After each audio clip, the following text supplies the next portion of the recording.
अस्सलाम वालेकुम दोस्तों, मैं असलम सईद आपका इस्तकबाल करता हूँ, खैर मकदम करता हूँ आपके अपने ही यूट्यूब चैनल हसमली उर्दू क्लासेज पर। तो दोस्तों, जिस भाई ने हमारा हसमली उर्दू क्लासेज यूट्यूब चैनल अभी तक सब्सक्राइब नहीं किया है, वो जल्दी से जल्दी चैनल को सब्सक्राइब कर लें, लाइक करें और ज़्यादा से ज़्यादा शेयर करें। और जो हमारा ये यूट्यूब चैनल है, इस पे हमने उर्दू की व्याकरण और शुरू कर दी है, और हमारे जो हिंदी की व्याकरण शुरू कर दी है, और हमारी हिंदी की व्याकरण की फर्स्ट क्लास अपलोड हो चुकी है। तो दोस्तों, जिस भाई को हिंदी व्याकरण भी पढ़ना है तो वो भी हमारे चैनल को सब्सक्राइब करें और लाइक करें और ज़्यादा से ज़्यादा शेयर करें। तो दोस्तों, चलते हैं हमारे उर्दू कवायद में। जो हमारा टॉपिक चल रहा था वो था रमूज़ औक़ाफ़। तो रमूज़ औक़ाफ़ के कुछ अलामतें हमने पढ़ ली थी, और कुछ जो बाकी थी वो अब हम उनको पढ़ेंगे इंशाअल्लाह। रमूज़ औक़ाफ़ नंबर 3, राब्ता। राब्ता को इंग्लिश में क्लोन कहते हैं। राब्ता का इस्तेमाल बड़े जुमलों में होता है। जो राब्ता का इस्तेमाल है, जो राब्ता अलामत है, उसका इस्तेमाल है वो बड़े जुमलों में होता है। किसी भी कौल या कहावत से पहले राब्ता लगाया जाता है। किसी भी कौल या कहावत के पहले राब्ता लगाया जाता है। जैसे बकौल सर सैयद, अगर एक औरत तालीम याफ्ता तो एक बड़ा खानदान तालीम याफ्ता हो जाएगा। बकौल सर सैयद, अगर एक औरत तालीम याफ्ता है तो एक बड़ा परिवार या एक बड़ा खानदान तालीम याफ्ता हो जाएगा। किसी भी लफ्ज या उसके माना के दरमियान भी राब्ता लगाया जाता है। कोई लफ्ज है या उसके माना है, लफ्ज और उसके माना के दरमियान भी राब्ता लगाया जाता है। जैसे बखिदमत यानी खिदमत में। राब्ता का इस्तेमाल बड़े जुमलों में होता है। जो राब्ता का जो इस्तेमाल है वो बड़े जुमलों में, जो बड़े जुमले हैं उनके अंदर राब्ता का इस्तेमाल होता है। राब्ता का इस्तेमाल बड़े जुमलों में होता है। किसी भी कौल या कहावत से पहले राब्ता लगाया जाता है। किसी भी कौल या कहावत से पहले राब्ता लगाया जाता है। जैसे बकौल सर सैयद,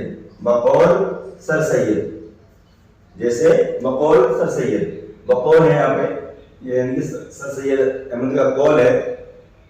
अगर एक औरत तालीम याफ्ता हो तो, अगर एक औरत तालीम याफ्ता है तो एक बड़ा खानदान तालीम याफ्ता हो जाएगा। किसी भी लफ्ज और उसके माना के दरमियान भी राब्ता लगाया जाता है। किसी भी लफ्ज या उसके माना के दरमियान भी राब्ता लगाया जाता है। जैसे खिदमत में। बात समझ में आई कि राब्ता इंग्लिश में क्लोन कहते हैं। राब्ता का इस्तेमाल बड़े जुमलों में होता है। जो राब्ता का इस्तेमाल है वो बड़े जुमलों में होता है। किसी भी कौल या कहावत से पहले राब्ता लगाया जाता है। जैसे सर सैयद अहमद, बकौल सर सैयद अहमद के अगर एक औरत तालीम याफ्ता है तो बहुत बड़ा खानदान तालीम याफ्ता हो जाएगा। किसी भी लफ्ज या माना के दरमियान भी राब्ता लगाया जाता है। जैसे खिदमत में। आगे चलते तफसीलिया क्लोन एंड डेस। ये क्लोन है, ये डेस है। तफसीलिया किसे कहते हैं? इंग्लिश में क्लोन या डेस को तफसीलिया कहते हैं। तफसीलिया किसी भी इक्तिबास से पहले लगाया जाता है। कोई इक्तिबास है तो उसके पहले तफसीलिया लगाया जाएगा। तफसीलिया किसी भी इक्तिबास से पहले लगाया जाता है। जैसे हिंदुस्तान के लिए सर सैयद ने कहा था, कहा था हिंदू और मुसलमान हिंदुस्तान की दो आंखें हैं। हिंदू और मुसलमान हिंदुस्तान की दो आंखें हैं। जब एक ही जुमले में कई बातें लिखी हों, या फिर दूसरा है जो जबकि एक ही जुमले में कई बातें लिखी हों तो वहां भी राबता का इस्तेमाल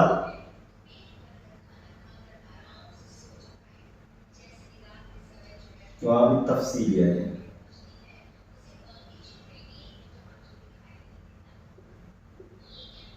वहां भी तफसीलिया का इस्तेमाल होता है। याद है, जब एक ही जुमले में कई बातें लिखी गई हो तो वहां भी तफसीलिया का इस्तेमाल होता है।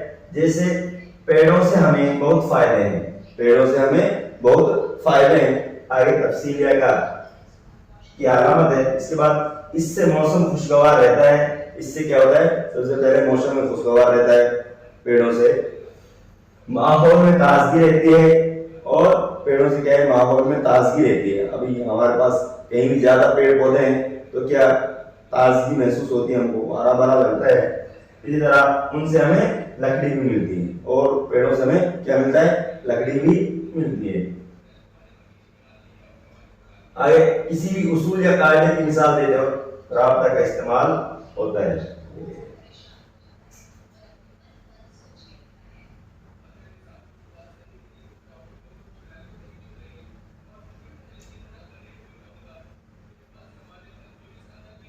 किसी भी उसूल या कायदे की मिसाल देते वक्त तफसीलिया का इस्तेमाल होता है।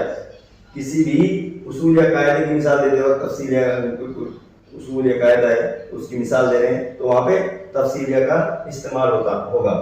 जैसे इसम की दो किस्में हैं तफसीलिया, इसमें खास और इसमें नकरा। इसमें खास और इसमें नकरा। बात समझ में आई होगी आपको कि तफसीलिया है उसको इंग्लिश में, जो तफसीलिया है उसकी अलामत है तो उसको इंग्लिश में क्या बोलते हैं, क्लोन डेस। आगे तफसीलिया किसी भी इक्तिबार से पहले लगाया जाता है। तफसीलिया नंबर एक बात है, जो तफसीलिया है किसी भी इक्तिबार से पहले लगाया जाता है। नंबर एक, जो तफसीलिया है किसी भी इक्तिबार से पहले लगाया जाता है।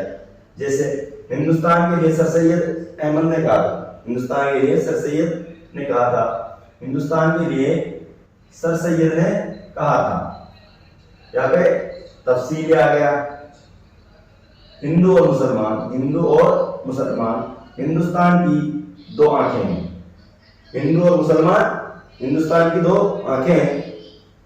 जब एक ही जुमले, नंबर दो क्या है, नंबर दो क्या कहा है, क्या है तफसीलिया के लिए, जब एक ही जुमले में कई बातें लिखी गई हो, जब एक ही जुमले में कई बातें लिखी हों, जब एक ही जुमले में कई बातें लिखी हों तो वहां तफसीलिया का इस्तेमाल होता है। तो वहां तफसीलिया का इस्तेमाल होता है। जैसे पेड़ों से हमें बहुत फायदे हैं, पेड़ों से हमें बहुत फायदे हैं। इससे मौसम खुशगवार रहता है। इससे क्या होता है, इससे जो मौसम है वो खुशगवार रहता है। माहौल में ताजगी रहती है। उनसे हमें लकड़ी मिलती है, और उनसे हमें लकड़ी मिलती है। क्या मिलती है, लकड़ी मिलती है। आगे नंबर 3 क्या है कि किसी भी उसूल या कायदे की मिसाल देते वक्त, किसी भी उसूल या कायदे की मिसाल देते वक्त तफसीलिया का इस्तेमाल करते हैं। किसी भी उसूल या कायदे की मिसाल देते वक्त तफसीलिया का इस्तेमाल करते हैं। जैसे इस्म की दो किस्में हैं, इस्म की दो किस्में हैं, यहाँ पे तफसील लगा दिया है, जो अलामत है यहाँ पे तफसीलिया की अलामत लगा दी गई है। इसके बाद इसमें खास और इसमें नकरा। तो आपको अच्छी तरह समझ में आ गया होगा। आगे हम करते हैं खत्मा। क्या, खत्मा। खत्मा को इंग्लिश में क्या कहते हैं, फुल स्टॉप। खत्मा को इंग्लिश में क्या बोलते हैं, फुल स्टॉप। जुमले के खत्म होने पर खत्मा लगाया जाता है। कोई जुमला खत्म हो रहा है जहाँ पे, वहां पे क्या लगाया जाएगा, खत्मा। वहां पे खत्मा की अलामत लगाते हैं। फुल स्टॉप यानी जुमले के खत्म होने पर खत्मा लगाया जाता है। जैसे दुनिया दारुल अमल है, दुनिया दारुल अमल है। क्या है, दुनिया दारुल अमल है। कल इम्तिहान शुरू हो रहे हैं, कल इम्तिहान शुरू हो रहे हैं। दुनिया दारुल अमल है, यहाँ खत्मा लगा दिया है, कल से इम्तिहान शुरू हो रहे हैं, क्योंकि यहाँ पे जुमला खत्म हो रहा है ना, यहाँ पे खत्मा लगा दिया है। कल हम गांव जाएंगे, कल हम गांव जाएंगे, जुमला पूरा हो रहा है, यहाँ पे खत्मा लगा दिया है। इधर अंग्रेजी के मुखफ़िफ़ात, अंग्रेजी के मुखफ़िफ़ात, एब्राइवेशन के दरमियान खत्मा लगाया जाता है। जो अंग्रेजी के कुछ अल्फाज हैं, मुखफ़ाफ बोलते हैं उनको, उनके दरमियान भी खत्मा लगाया जाता है। जैसे पी, पी यहाँ खत्मा लग गया, एच यहाँ खत्मा लग गया, बीच में डी, PhD। इस तरह GCS, जी खत्मा, सी खत्मा और एस। इस तरह PGT, पी खत्मा, जी खत्मा और टी। तो दोस्तों खत्मा के बारे में भी आपको समझ में आ गया होगा। खत्मा किसे कहते हैं? खत्मा को सबसे पहले खत्मा को इंग्लिश में फुल स्टॉप बोलते हैं। खत्मा जुमले के खत्म होने, जुमले खत्मा है जो जुमले के खत्म होने पर लगाया जाता है। जहां पर भी जुमला खत्म होगा वहां पर खत्मा लगाया जाएगा। जुमले के खत्म होने पर खत्मा लगाया जाता है। जुमले के खत्म होने पर खत्मा लगाया जाता है। जैसे दुनिया दारुल अमल है, दुनिया दारुल अमल है, कल से इम्तिहान शुरू हो रहे हैं, कल से इम्तिहान शुरू हो रहे हैं। इसी तरह कल हम गांव जाएंगे, कल हम गांव जाएंगे। अंग्रेजी के कुछ वर्ड है, उनके बीच में भी खत्मा लगाया जाता है। अंग्रेजी के मुखफ़्फ़ात के दरमियान, यानी एब्राइवेशन, क्योंकि इंग्लिश में कुछ अच्छी नहीं है, इसके लिए अगर कोई मिस्टेक है तो देख लेना भाई। एब्राइवेशन के दरमियान खत्मा लगाया जाता है, के दरमियान खत्मा लगाया जाता है। अंग्रेजी के मुखफ़्फ़ात एब्राइवेशन के दरमियान खत्मा लगाया जाता है। जैसे PhD, पी खत्मा है यहाँ पे, HD। इसी तरह GCS, इसी तरह PGT वगैरह। तो दोस्तों खत्मा आपकी समझ में आ गया। खत्मा कहाँ पर लगाया? जुमले के खत्म होने पर खत्मा लगाया जाता है, जुमले के खत्म होने पर खत्मा लगाया जाता है। अंग्रेजी के कुछ वर्ड हैं, अंग्रेजी के कुछ मुखफ़्फ़ात हैं, उनके दरमियान भी खत्मा लगाया जाता है। जैसे PhD, GCS और PGT वगैरह। आगे चलते हैं। नदाइया फिजाइया क्या है? नदाइया फिजाइया, इंग्लिश में उनको सिंग ऑफ एक्सप्लेनेशन कहते हैं। निदा आवाज को कहते हैं किसी को आवाज देना। निदा क्या है? निदा माने आवाज देना, किसी को आवाज देना।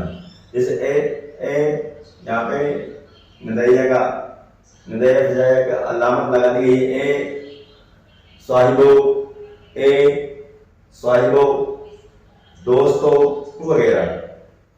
निदाइया फिजाइया इंग्लिश में सिंग ऑफ एक्सप्लेनेशन कहते हैं उसको। निदा आवाज को कहते हैं, निदा आवाज को कहते हैं, हम आवाज दे रहे हैं उसको निदा बोलते हैं। निदा आवाज को कहते हैं किसी को आवाज देना। जैसे ए साहिबो, उसको आवाज देना, यहाँ पे निदाइया फिजाइया लगेगा, जिसको हिंदी में इसमें मुद्दत चिन्ह बोलते हैं। साहिबो, दोस्तों वगैरह। या फिजाइया जुमले में खुशी, गम, ताज्जुब, खौफ वगैरह का इज़हार किया गया है तो फिजाइया की अलामत लगाते हैं। फिजाइया यानी कि जुमले में खुशी, गमी, खौफ, ताज्जुब वगैरह का इस्तेमाल किया गया है तो वहाँ पर क्या लगाते हैं? वहाँ फिजाइया की अलामत लगाते हैं। जैसे माशाअल्लाह, बहुत खूब, क्या कहने, हाय, अफसोस, आहा, खुशी हो रही है, आहा, शानदार वगैरह। नदाइया फिजाइया इंग्लिश में सिंग ऑफ एक्सक्लेमेशन बोलते हैं उसको। निदा आवाज को कहते हैं, निदा निदा किसको कहते हैं? आवाज को कहते हैं। किसी को आवाज देना, निदा किसी को आवाज देना। जैसे ए यहाँ पे लगा दिया हमने, निजाए फिदाया, साहिबो दोस्तों वगैरह।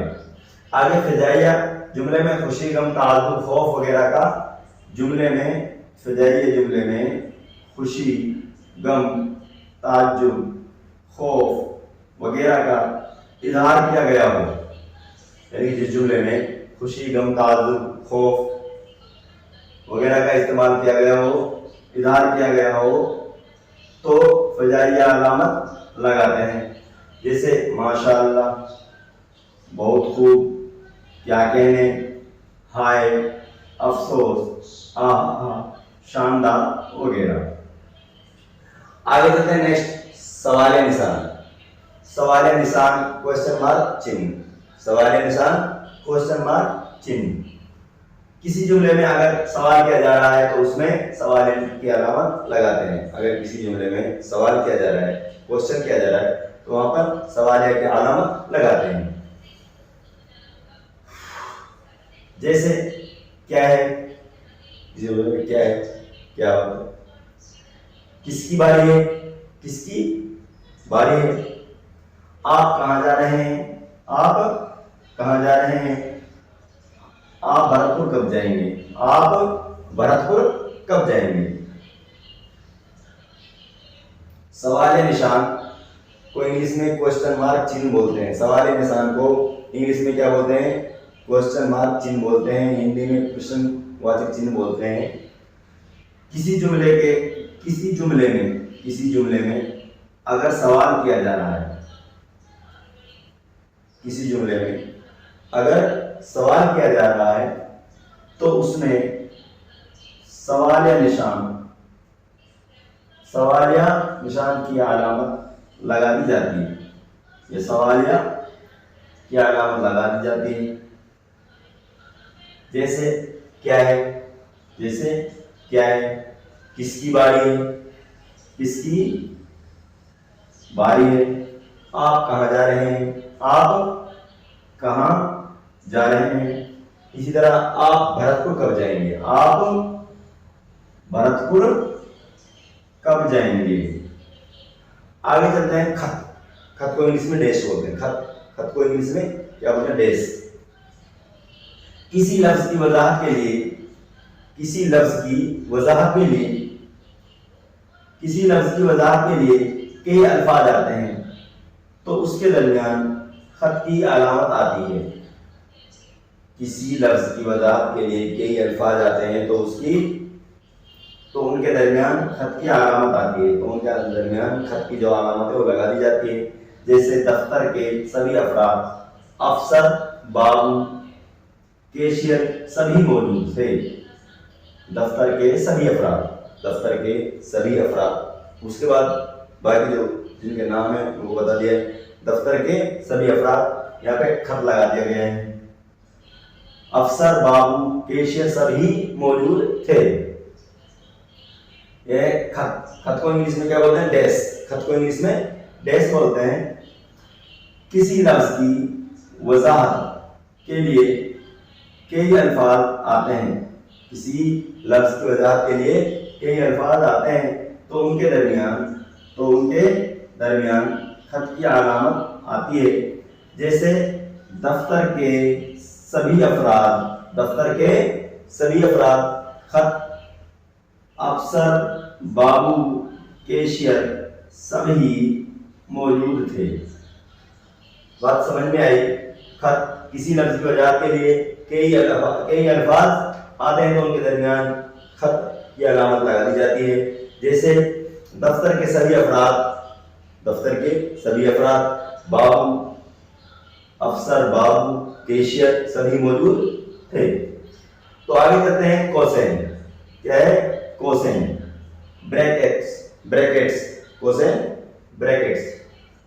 कोसेन तीन तरह के होते हैं। जो ब्रैकेट है वो तीन तरह के होते हैं। कोसेन तीन तरह के होते हैं। इस तरह भी होता है, इस तरह भी होता है और इस तरह भी होता है। जुमले में बात की वजाहत की गर्ज से, जुमले में किसी बात की वजाहत खासतौर पर उस पर जोर दिया जा रहा है। जुमले में बात की वजाहत की गर्ज से कोसेन का इस्तेमाल होता है।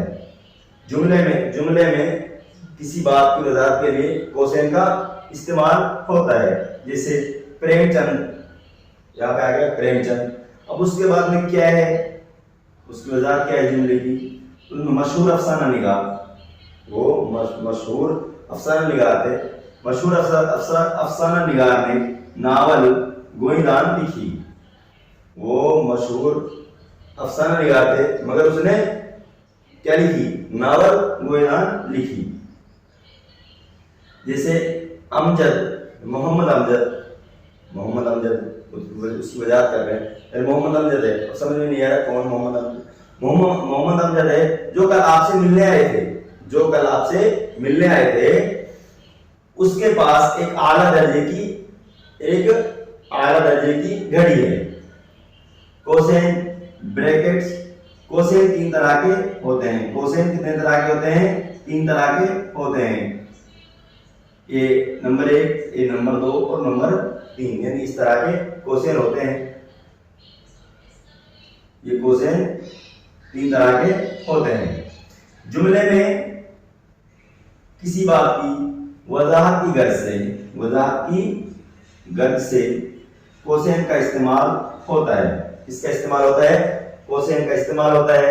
जैसे प्रेमचंद, जो मुंशी प्रेमचंद थे, वो मशहूर अफसाना निगार, यानी कि मुंशी प्रेमचंद जो मशहूर अफसाना निगार थे, ने नावल गोईदान लिखी वगैरह। इसी तरह मोहम्मद अमजद जो कल आपसे मिलने आए थे, उनके पास एक आला दर्जे की घड़ी है। उनके पास एक आला दर्जे की घड़ी है। उसके पास एक आला दर्जे की घड़ी है। मोहम्मद अमजद जो कल आपसे मिलने आए थे के पास एक आला दर्जे की घड़ी है। आगे चलते हैं वावेन, इनवर्टेड कॉमा। वावेन को इंग्लिश में क्या बोलते हैं? Inverted comma. वावेन को इंग्लिश में क्या बोलते हैं? Inverted comma. किसी के कॉल को लिखते वक्त, किसी ने कोई बात कही है तो उसको लिखते वक्त वावेन का इस्तेमाल होता है। किसी के कॉल को लिखते वक्त किसका इस्तेमाल होता है? वावेन का इस्तेमाल होता है। जैसे शिवली ने कहा ने क्या कॉल किया था? शिवली ने कहा था कि वो गप भी हाँक दे, वो गप यानी गपशप, यानी वो गप भी हाँक दे तो वही मालूम होती है। अगर वो गप भी हाँक दे तो वही मालूम होती है। वावेन इनवर्टेड कॉमा, किसी के कॉल को लिखते वक्त वावेन का इस्तेमाल होता है। जैसे शिबली ने कहा था कि शिबली नौमानी बहुत बड़े अल्लाह वाले गुजरे हैं, शिबली नौमानी रहमतुल्लाह अलैह। शिबली ने कहा था कि वो गप भी हाँक दे। अगर वो गप भी हाँक दे तो वही मालूम होते भाई, अगर वो गप भी हाँक रहा है तो ऐसा मालूम हो रहा है वो जिसके बारे में कॉल है कि अगर वो इतना अच्छा आदमी है, अगर वो गप भी हाँक दे तो वही मालूम होती है कि भाई ये वही आई है, वही लेके आए, ये वही आई है। वो गप भी हाँक दे तो वही मालूम होती है। आगे और लास्ट टाइम जो हमारा रमूज औकाफ पे जो अलामत है वो है खत्ते ज़ेरी अंडरलाइन। खत्ते ज़ेरी को इंग्लिश में क्या बोलते हैं? अंडरलाइन। तो खत्ते ज़ेरी जिस जुमले में खास बातों की तरफ इशारा करने या उनकी वजाहत करने के लिए खत्ते ज़ेरी का इस्तेमाल होता है। यानी कोई बात है या किसी जुमले में तो कोई खास बातों की वजाहत करने के लिए ये इशारा, जो कोई खास बात है उसी तरह इशारा करने के लिए या वजाहत करने के लिए खत्ते ज़ेरी का इस्तेमाल होता है। कोई जुमला है उसमें खास बात है, उसमें खास पक्ष डालना है तो उसके अंदर उस पर उसके नीचे खत्ते ज़ेरी का इस्तेमाल करते हैं। यानी कोई जुमला है, कोई जुमला लिख रहे हैं तो उसमें कोई खास बात है उसके नीचे अंडरलाइन कर देते हैं। जैसे मुदर्जा खत ज़ेरी के माना बताओ। मुदर्जा खत ज़ेरी के माने बताओ। खत ज़ेरी, मुदर्जा खत ज़ेरी के माने बताओ, या खत ज़ेरी के नीचे अंडरलाइन कर दिए वगैरह। खत ज़ेरी अंडरलाइन जिस जुमले में खास बातों की तरफ इशारा करने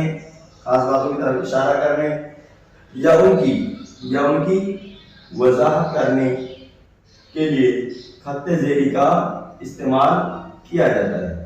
जैसे मुदर्जा खत ज़ेरी के माना बताओ।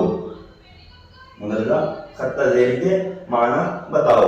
तो हमारे जो रमूज़ औक़ाफ़ का जो टॉपिक था वो पूरा हो चुका है। यहाँ पे कल एक नए टॉपिक के साथ अगली क्लास में आएंगे इंशाअल्लाह। तो जो हमारे रमूज़ औक़ाफ़ है उनकी अलामतें और वो कहाँ पर इस्तेमाल होते हैं वो सब बातें आपको समझ में आ गई होंगी। आपने अगर हमारी क्लास को गौर से सुना और देखा होगा तो दोस्तों कैसी लगी आपको हमारी क्लास? उम्मीद है कि अच्छी लगी होगी। अगर क्लास अच्छी लगी है तो क्लास को लाइक करें और शेयर करें और सब्सक्राइब करें, क्योंकि हमारा जो एग्ज़ाम है वो नज़दीक आ चुका है। और जो हमारा उर्दू ग्रामर है, उर्दू कवायद है वो लगभग पूरा होने वाला है। 1, 2, 3 क्लासें और बनेंगी। उसके बाद हम या तो रिवीजन कराएंगे, उर्दू कवायद के रिवीजन कराएंगे जल्दी से, एक 10-15 क्लासों में रिवीजन हो जाए। उसके बाद में शिक्षण विधियाँ यानी उर्दू तदरीस पढ़ाएंगे और देखेंगे अभी हमारा जो उर्दू कवायद है इसको पूरा होने दें इंशाअल्लाह। तो दोस्तों अगली क्लास में एक नए टॉपिक के साथ आपसे फिर मुलाकात होगी। तब तक के लिए अल्लाह हाफिज़।